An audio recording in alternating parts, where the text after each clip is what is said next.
दोन्ही भावांनी एकत्र यावं ही जनतेची इच्छा असल्याचं महत्त्वाचं विधान मनसेचे नेते संदीप देशपांडेंनी केलं।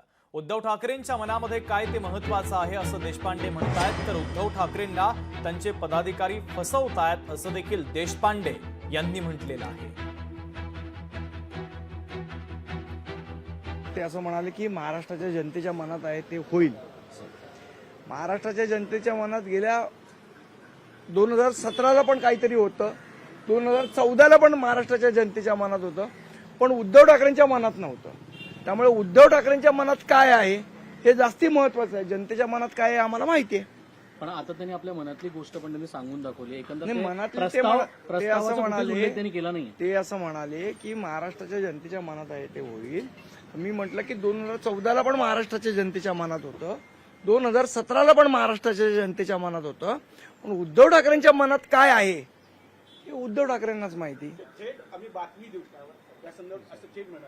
कुठेतरी सकारात्मक पावलं त्यांच्याकडनं दिसत आहेत असं म्हणावं। आता त्यांनी काय म्हटलं या प्रत्येक गोष्टीवर मी बोलणं योग्य ठरणार नाही। आता काय बातमी देणार आहेत हे मला माहित नाही, पण त्यांना जर वाटतंय बातमी देऊ तर आपण बातमीची वाट बघू सगळेजण। लोकशाही मराठी ऐका, पहा, जागरूक रहा।